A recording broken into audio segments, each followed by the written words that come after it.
Bien, écoutez, bonjour à tous et bonjour à tous à ce moment conclusif de la journée. Alors, donc, vous conviendrez avec moi que c'est pas simple que de conclure une journée où il y a eu autant d'échanges et autant de discussions et autant de problèmes esquissés avec des pistes ouvertes dans toutes les directions, des recherches de solutions et des questions qui restent pour le coup complètement ouvertes, et donc pour lesquelles les réponses ne sont absolument pas évidentes.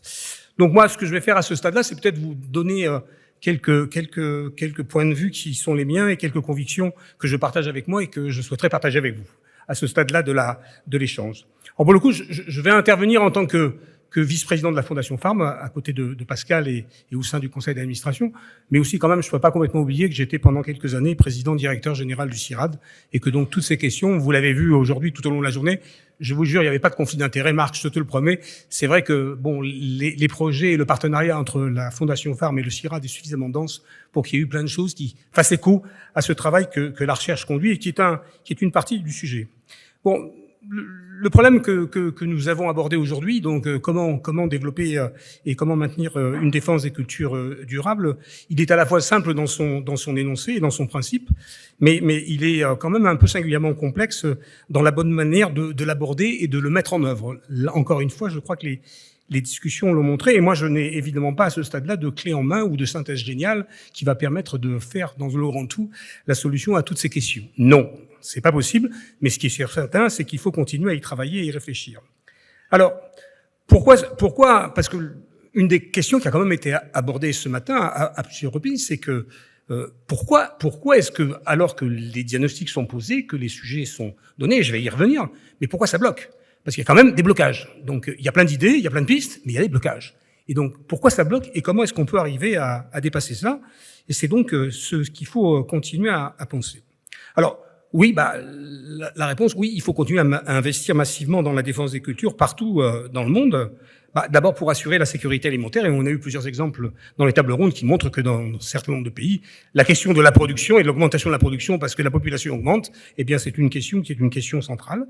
Et puis parce que aussi on se situe dans un contexte où le changement climatique, il produit des effets qui vont durcir ces conditions de protection des cultures, avec en particulier le développement des résistances, notamment aux produits et aux traitements phytosanitaires. Donc cette question s'approfondit et elle ne se simplifie pas. Bon, la pression sanitaire sur les agricultures, elle va donc continuer à augmenter, et je crois que traiter ce sujet, tout le monde, en tout cas aujourd'hui, je n'ai pas entendu des points de vue qui disent non, c'est pas un sujet, n'en parlons pas. Donc il faut effectivement le traiter. Alors, et la question, c'est donc pas pourquoi est-ce qu'il faut le faire, la question, c'est comment on fait et à quelle vitesse on le fait. Et c'est là que c'est un peu plus compliqué. Alors, le constat qu'on peut aussi partager, je crois, c'est que celui des modèles et des pratiques agricoles passées, mais encore présentes dans un certain nombre de contextes et de pays, partout dans le monde, ces pratiques agricoles, elles ne sont pas nécessairement durables, et ni du point de vue de l'environnement et des milieux naturels, qui sont quand même la base de toute agriculture, ni du point de vue de la santé des plantes, de la santé de l'environnement et de la santé humaine. Donc la question, elle est quand même là. Et la cible qu'il faut avoir en tête, je crois, et qu'il ne faut jamais oublier dans toutes les réflexions qu'on conduit, c'est que, parce qu'il faut tenir ce cap, je crois qu'il faut vraiment le tenir, c'est qu'il faut réduire le plus possible l'usage des produits phytosanitaires, phytopharmaceutiques, parce que c'est pas la bonne direction dans laquelle il faut aller. Mais une fois que j'ai dit ça, c'est comment est-ce qu'on fait? Parce que c'est clair que ces produits phytosanitaires sont une des causes de l'absence de durabilité. Ils sont une des causes. Ils ne sont pas la seule cause, mais ils sont une des causes qu'il faut effectivement prendre en compte. Et pour le coup, on le sait, dans le modèle des limites planétaires que d'aucuns dans cette salle auraient pu évoquer, on le sait bien aujourd'hui, globalement, ce qu'on appelle l'agriculture, ce qui est quand même un concept un peu de synthèse parce qu'il y a tellement d'agriculture et tellement de choses diverses, mais dans le modèle planétaire, des limites planétaires, on le sait, pour le coup, il y a 9 limites et l'agriculture, elle en a dépassé 5. Donc c'est un constat conceptuel, intellectuel, mais c'est quand même un constat qu'il faut qu'on ait à l'esprit. Le problème, il est aussi là, et il faut effectivement le traiter. Alors, force est de constater que le chemin qu'on doit parcourir pour parvenir et au bénéfice de tous les acteurs, et d'abord en premier lieu les agriculteurs, ce chemin, il est quand même un peu semé d'embûches. Il est un peu semé d'embûches et de toute une série de problèmes et de tensions qu'on voit se manifester à court terme dans les débats publics, ici ou ailleurs. le problème, il est évidemment complexe dans son essence. Il est complexe comme les agricultures du monde, qui sont effectivement des systèmes complexes. Et les solutions qu'il faut mettre en place sont des solutions en plus qu'il faut effectivement trouver par l'innovation, mais qu'il faut expérimenter en même temps qu'on les pratique. On est sur un chemin d'apprentissage à travers les pratiques et à travers l'expérimentation. Là, ce qu'on appelle, entre autres, la recherche-action est effectivement, pour le coup, quelque chose qu'il faut effectivement déployer et qui mobilise en premier lieu les acteurs eux-mêmes et les agriculteurs. Donc, ces solutions ne pourront pas se faire sans les agriculteurs et sans leur contribution. Et en sachant que, pour le coup, ces solutions, elles sont porteuses de prise de risque. Il y a une vraie prise de risque pour les producteurs qui doivent s'engager dans ces transformations. Changer, c'est toujours compliqué, et on a eu plusieurs exemples qui ont été énoncés ce matin et cet après-midi dans les temps de l'Euro. Et c'est changer, c'est compliqué, surtout quand ces changements, et on le sent bien sur toute une série de sujets, c'est pas des changements homéopathiques, c'est pas de l'incrémental, c'est bien un changement de paradigme. Ça a été plusieurs fois énoncé, et donc on n'est pas dans les alternatives simples, j'ai un problème, une molécule, je change de molécule, j'ai réglé mon problème. On est dans une reconfiguration d'une pratique et d'un modèle agricole qu'il faut effectivement penser dans une vision un peu systémique et globale. Alors, c'est facile à dire, c'est beaucoup plus compliqué à faire. Alors, pour le coup, ces sujets-là, aujourd'hui, c'est un terrain de jeu un peu tentant pour tous les tenants du Yaka Faucon. Donc, une fois qu'on l'a dit, c'est simple, et qui ont tendance à simplifier à outrance un sujet complexe, en exacerbant, pour le coup, les postures de conflit et en désignant systématiquement des adversaires dans une posture un peu plus idéologique du débat et sur la nature des changements à conduire. Quand on est dans cette phase-là et cette méthode du débat, on a du mal à avancer. Alors, comment essayer de quitter ce terrain du conflit et de l'idéologie pour avancer dans la bonne direction avec pragmatisme? Ça a été dit plusieurs fois ce matin, et je crois que le monde de l'agriculture et les agriculteurs, c'est un monde pragmatique qui expérimente et qui fait, mais avec quand même la volonté de changer les choses. Le réalisme est nécessaire, mais l'ambition du changement doit aussi être là. Alors, pour faire ça, je crois qu'il faut d'abord constater qu'on ne part pas de rien, et pour le coup, la journée l'a montré, on ne part pas de rien, et que la transformation pour aller vers des pratiques plus agroécologiques, plus durables, qui arrivera à conjoindre augmentation de la production, de la productivité, mais aussi durabilité, eh bien, ces exemples et ces pratiques se développent partout. On a une base sur laquelle on peut travailler. Et pour prendre l'exemple de la France, pour le coup, effectivement, ça a été dit ce matin par notre président du conseil scientifique, Christian Huyck. Si on prend l'exemple de la France et des différentes versions du plan Ecophyto, qui, vous le savez, qui depuis plusieurs années, au moins une petite vingtaine d'années, un peu moins, peut-être de 20 ans, voilà, porte la politique publique en matière de réduction des produits phytosanitaires en France. Ce plan Ecophyto, il a pas tout résolu. L'objectif de réduction de 50% globalement, qui était l'ambition affichée, il n'a pas été atteint. Mais quand même, quand on regarde les résultats, un grand nombre, et Christian l'a montré dans son transparent, un grand nombre de produits phytosanitaires et de molécules ont été retirés, et c'est bien, et en particulier les fameuses CMR, les CMR1 et les CMR2, en tout cas les CMR1, elles ont quasiment disparu. Il reste encore quelques CMR2, et je trouve que ce serait bon qu'on continue à bosser dans cette direction. Le mouvement est lancé, et il faut sûrement continuer à aller dans cette direction. Bon, même si parfois, dans le débat public, en France en particulier, on peut avoir tendance à penser que certains auraient bien envie de ralentir le mouvement. Je ne crois pas qu'il faut ralentir, je crois qu'il faut maintenir la dynamique et qu'il faut continuer à avancer dans cette direction avec un pas qui permette aux acteurs et aux agriculteurs en particulier de s'adapter et d'accompagner ces changements. L'accompagnement est absolument nécessaire. Encore une fois, changer, c'est compliqué. Alors, pour le coup, comment est-ce qu'on peut continuer dans cette direction? Je crois d'abord que ce qu'a montré aussi cette journée et les interventions, et en particulier celles de mes collègues du CIRAD, que j'ai plaisir à saluer à cet instant-là, si vous me permettez, dans mon propos, c'est d'abord en s'appuyant sur la science et sur les résultats qu'elle produit. Alors, il faut effectivement les produire et les concevoir avec tous les acteurs concernés, une démarche de recherche action participative, et dans des solutions qui permettent de mettre au point des solutions qui doivent permettre de relever les défis de la transformation à conduire. C'est pas simple, même y compris du point de vue des débats académiques, j'allais dire, toute une série de sujets qui ont été évoqués, et le dernier qui vient d'avoir lieu sur la nature des politiques pour défavoriser l'agroécologie montre que les réponses ne sont pas simples à trouver, mais il faut réduire quand même à ce stade-là et avec force, je le crois, que la confiance dans la science, elle est absolument indispensable. Cette confiance dans la science qui nous conduit à distinguer effectivement ce que sont les opinions, et les opinions sont libres et multiples dans nos démocraties, et c'est bien ainsi, mais il y a aussi des faits, il y a aussi des réalités, et ces faits et ces réalités, il faut qu'ils s'imposent à tous dans les raisonnements et dans la manière de les penser. Et je le redis ici avec une certaine solennité, parce qu'on vit un temps, on vit des moments de l'histoire du monde, on peut le dire comme ça, dans lequel on voit bien des responsables, et des responsables du plus haut niveau international dans un certain nombre de pays, qui remettent fondamentalement en cause ces choses-là et qui vivent dans des réalités des alternatives. Nous les proposons comme des cadres politiques qui seraient fondés sur le réel. Non. Non, la science reste la base de tout ça, et je crois que la journée a démontré que, pour le coup, personne ne remettait cela en cause, et je trouve que c'est une bonne nouvelle. Dans le domaine de la défense des cultures, cet apport de la science, il est évidemment indispensable pour concevoir des solutions innovantes qui soutiennent une vision positive possible de l'avenir. Alors, notre journée a été l'occasion d'échanger là-dessus, et je ne reviendrai pas sur ce qu'en particulier Christian Huyghe a présenté, mais on a cité un certain nombre d'exemples qui, à l'évidence, sont aujourd'hui des outils, des leviers. C'est pas les seuls, mais des leviers qu'il faut absolument utiliser pour avancer. Le premier d'entre eux, l'amélioration variétale, c'est aussi vieux que l'agriculture, hein, quand même. C'est ça qui a fondé l'agriculture. L'amélioration variétale, elle reste un enjeu crucial, en particulier pour augmenter la résistance des plantes et des milieux aux bioagresseurs. Et c'est quelque chose qu'il faut effectivement utiliser encore plus massivement dans un temps où, avec le changement climatique, ces processus s'accélèrent et pour lesquels il faut qu'on mette au point des solutions plus rapidement qu'avant, parce que le monde change encore plus vite. Pensez à ce que c'est que la sélection de variétés forestières. Quand on voit le temps d'existence d'un arbre, comment on peut une nouvelle variété, alors que dans 20 ans d'ici, on nous l'a dit, on ne sait pas très bien quelles vont être les conditions climatiques qui vont s'imposer. Comment on fait? Et les forêts sont un élément essentiel de la conservation de nos milieux et de la transition qu'il nous faut effectivement mettre en place.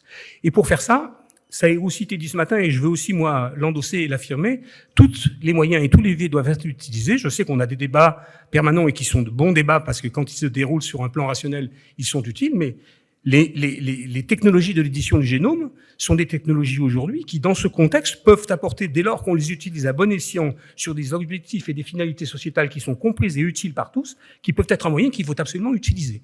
Je sais bien que les OGM ont été un moment cardiaque du débat entre science et société dans notre pays. Je souhaite que sur ces sujets-là aujourd'hui, compte tenu du contexte et des situations que nous affrontons, que ce débat soit réévalué comme étant un moment nécessaire dans lequel il faut que aussi on investisse pour avancer. Parce qu'à l'évidence, elles ouvrent des perspectives en matière d'amélioration et de résistance aux agresseurs qui sont indispensables. Mais il ne faut pas non plus se parer derrière le mot les modalités de l'édition du génome vont tout régler. Parce que pour le coup, d'abord, il faut bien connaître les génomes, il faut bien connaître la fonction des génomes, et puis il faut arriver à les travailler. Et ça, pour le coup, c'est beaucoup de recherche. C'est beaucoup de recherche. Mais on a parlé de la filière banane ce matin, et on a eu raison d'en parler. Quand la banane au niveau mondial est confrontée à une maladie qui s'appelle la cercosporiose noire, et qu'aujourd'hui, on n'a pas de traitement global de cette maladie et que ça affecte effectivement plus de 30% de la production, voilà, cette piste qui a été évoquée par nos collègues de l'UGPBAN, c'est une piste qu'il faut effectivement qu'on regarde et qu'on analyse pour voir si on peut trouver des solutions alternatives à l'utilisation du pesticides. Et puis il y a tout ce que Christian a aussi évoqué sur le microbiote du sol et le microbiote végétal, qui est un nouveau domaine complètement nouveau de connaissances, et dans lesquels on peut imaginer que non seulement ça va permettre d'inventer des biopesticides et des techniques de biocontrôle qui vont nous permettre d'inventer non pas des alternatives, mais des moyens pour des systèmes de culture dans lesquels on se substituerait aux produits phytosanitaires, mais qui sont effectivement un domaine qu'il faut absolument investir. Après, pour le coup, ces solutions qu'on doit inventer, ces leviers qu'on doit effectivement mettre en avant, les débats l'ont bien montré, et autour de cette question, le mot alternative n'est pas approprié à ce que nous voulons faire. Oui, parce que ce qu'il faut effectivement construire et inventer, c'est une vraie reconstruction des modalités des systèmes de cultures agricoles. Il faut repenser dans une vision systémique et globale la manière de cultiver. Notre collègue brésilien nous a montré combien en matière de systèmes agricoles, on pouvait être très innovant. Dans des associations de plantes, des associations de culture, des plantes de couverture, l'absence de labour, toutes ces techniques-là qui aujourd'hui sont en train de diffuser, elles sont un moyen qu'il faut qu'on puisse utiliser. Et c'est bien cette reconception globale qu'il faut effectivement mettre en place, parce que c'est utiliser les services écosystémiques que la nature met à notre disposition et que court le sou qui nous permettent d'utiliser les fonctions des milieux et du sol. Alors, qu'on l'appelle l'agroécologie, qu'on l'appelle l'agriculture de conservation, vous l'appelez comme vous voulez. Moi, c'est pas mon sujet. Le problème, c'est qu'il faut aller dans cette direction et qu'il faut utiliser cette transformation. Parce que c'est sortir aussi du débat idéologique et du débat de mots. Ne nous payons pas de mots. Peu importe comment on l'appelle. La question, c'est qu'il faut sortir de ce modèle antérieur, de la monoculture, la même plante, une molécule, un système. Et ça, on sait que c'est pas l'avenir, donc il faut en sortir. Et à travers ces voies-là, on va reconfigurer la protection des cultures qui est au centre de cette démarche. Alors, c'est vrai que, pour le coup, la question nord-sud qui a été évoquée, parce qu'on a bien vu au table ronde que les situations ne sont pas les mêmes, les agricultures sont différentes, les situations et les contextes économiques et politiques ne sont pas les mêmes, mais on voit bien que, pour le coup, pour inventer ces nouvelles solutions, bon, nous, du côté du Nord, des pays de l'Europe, de l'Union européenne, on a probablement des conditions aujourd'hui, ici et maintenant, plus faciles pour expérimenter de nouvelles solutions. On a des ressources, on a des moyens, on a des richesses, on a un appareil de recherche et de formation peut-être plus efficient que d'autres. Et donc, on teste ici chez nous et qu'on mette au point plus rapidement qu'ailleurs des solutions qui seront utiles aux autres, ça me semble un devoir qu'on pourrait assumer au nom d'une certaine vision de la solidarité internationale et de la coopération qui me paraît encore saine à penser dans le monde dans lequel on est. Mais aussi, en même temps, il faut penser que dans les pays du Sud, aujourd'hui, confrontés à des difficultés qui sont des difficultés plus importantes encore que chez nous, pour des raisons qui sont liées au changement climatique notamment, ils expérimentent des situations et des solutions qui sont effectivement peut-être utiles pour nous. Parce qu'il y a des effets de retour sur investissement qui peuvent être effectivement positifs pour tout le monde. Et donc, il faut avoir l'occasion d'apprendre ensemble de toutes ces choses-là et continuer à partager.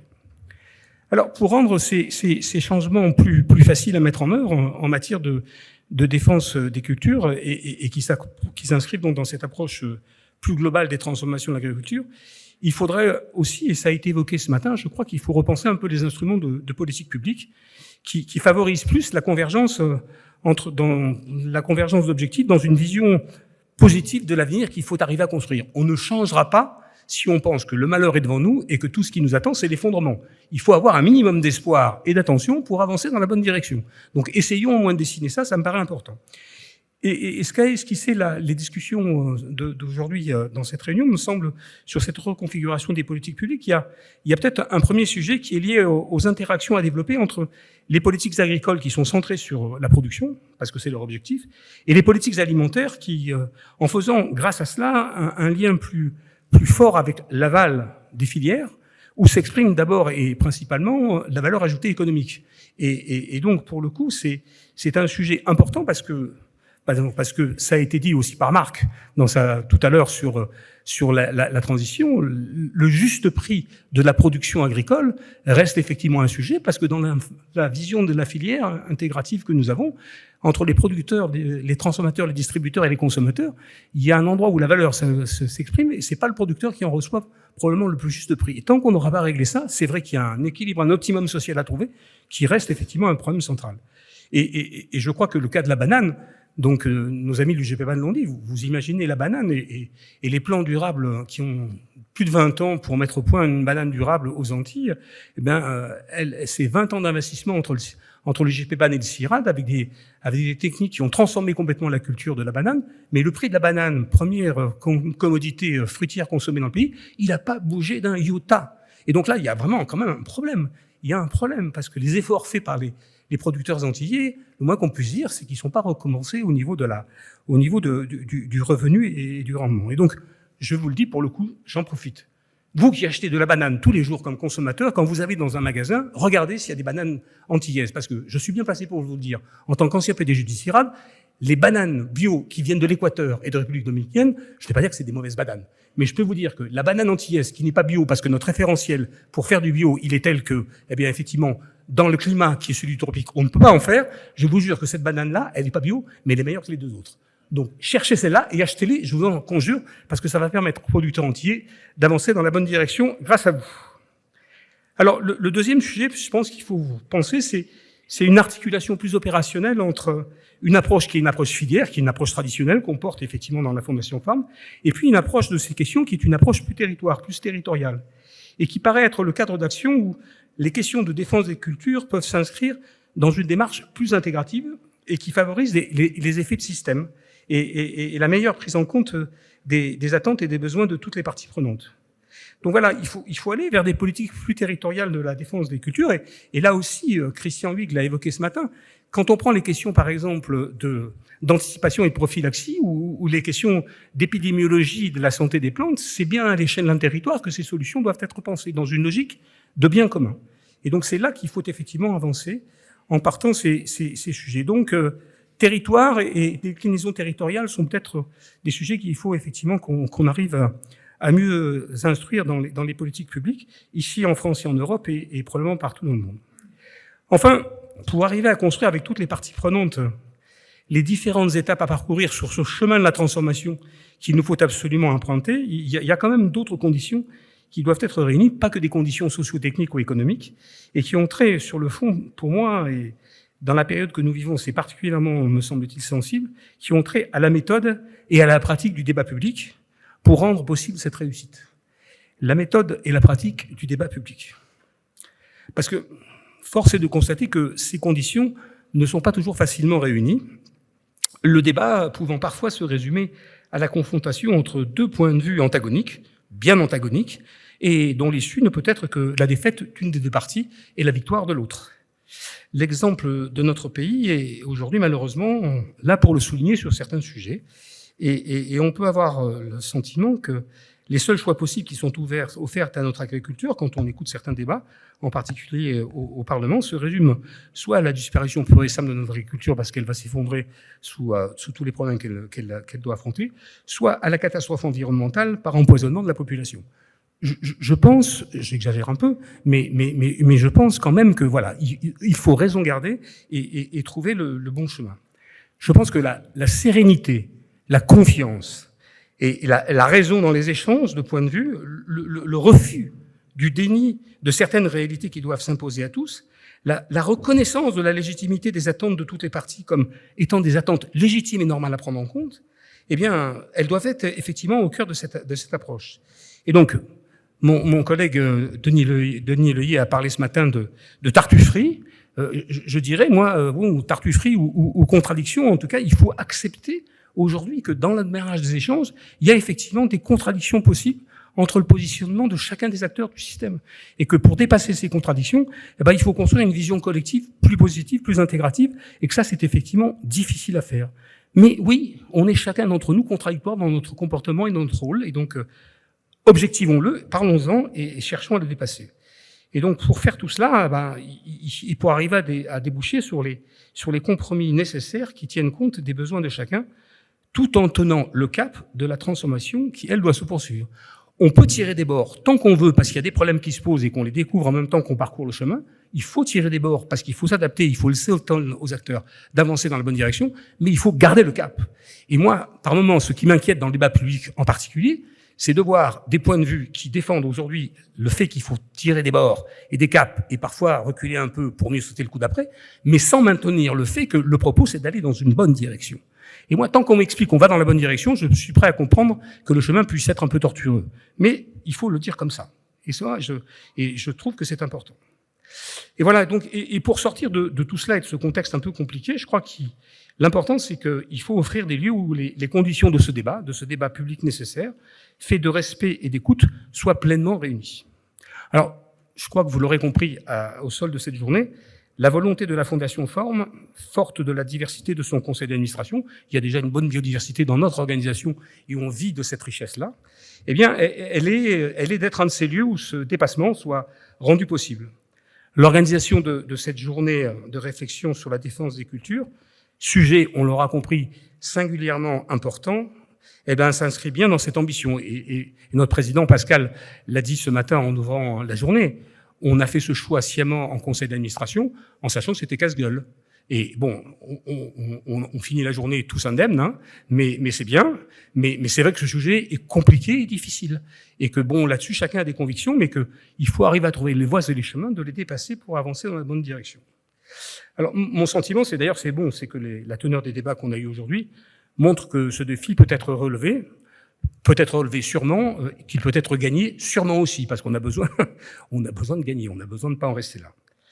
Alors donc sur ce sujet, écoutez, je crois que vous pouvez compter sur notre fondation pour continuer à incarner avec volontarisme, vous l'avez compris, on a des convictions, et conviction, c'est engagement, parce que c'est un engagement, c'est des valeurs, c'est des principes, quelles que soient les difficultés qu'on puisse rencontrer ici ou ailleurs, partout dans le monde, pour essayer de faire avancer cette question dans la bonne direction, le cap qu'il nous faut tenir, celui de la transformation.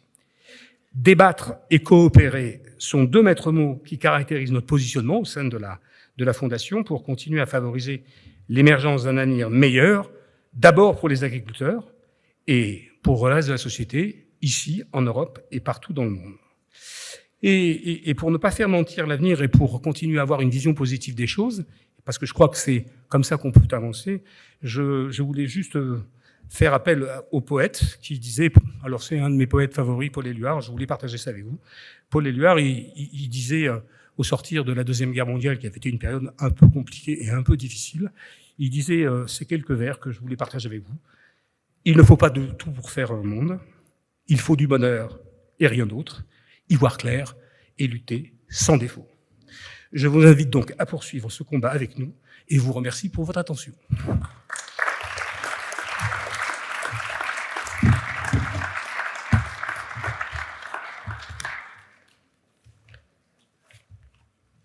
Alors, j'annonce la suite. Et donc maintenant, nous avons une intervention donc qui annonce une initiative importante. Vous allez le voir, donc un sommet mondial sur l'approche One Health qui doit se dérouler dans notre pays. Et donc la personne c'est le secrétaire général de l'initiative One Health qui intervient et donc on va écouter son message, qui va prolonger nos travaux et qui sera un lieu dans lequel les questions qu'on a abordées là aujourd'hui pourront trouver une écho et une prolongation. Chers membres de la Fondation Farm, mesdames et messieurs, vous le savez mieux que quiconque, la santé humaine, la santé animale et la santé des écosystèmes sont intimement liées et interdépendantes. Ce constat, fondé sur la science, est le pilier de l'approche Une seule santé, à laquelle sera consacré le One Health Summit que la France accueillera le 7 avril prochain à Lyon, à l'initiative du Président de la République. Cette approche est aussi au cœur de votre conférence annuelle, consacrée à la santé des plantes et la protection durable des cultures, que j'ai le grand plaisir de clôturer. Le One Health Summit sera l'occasion de réunir, pour la première fois, des chefs d'État et de gouvernement, des responsables d'organisations internationales, mais aussi des représentants de la communauté scientifique, du secteur privé, des collectivités locales, de la société civile et de la jeunesse, tous venus du monde entier. Ce 9e One Planet Summit sera, comme les précédents, un sommet d'action et de solutions. Nous y prendrons ensemble des engagements ambitieux pour faire avancer l'opérationnalisation de l'approche Une seule santé et accélérer sa déclinaison en résultats concrets. Pour prévenir l'émergence de pandémies, contrôler la résistance aux antibiotiques, maîtriser les pollutions et accompagner la transition vers des systèmes alimentaires plus durables. Dans le contexte international complexe que nous traversons, nous promouvrons un multilatéralisme efficace, soulignerons l'importance de la recherche et de l'innovation et démontrerons les bénéfices d'une action multipartenariale. Afin de permettre une participation inclusive de tous les acteurs engagés dans la mise en œuvre de l'approche, le sommet sera accompagné du One Health Festival qui rassemblera 200 événements à travers le monde.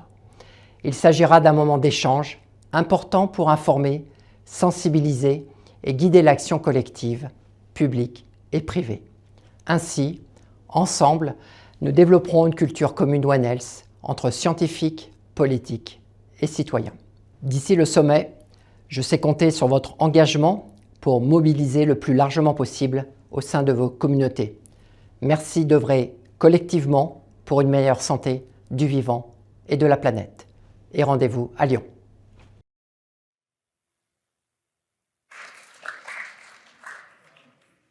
Alors, on vous attend pour prendre un petit verre avant de partir et surtout, pensez bien à ramasser toutes vos affaires, mais surtout vos casques d'interprétation pour les rendre à la sortie et récupérer vos pièces d'identité. Merci à toutes et à tous d'être restés avec nous aujourd'hui et on se retrouve pour un petit verre tous ensemble.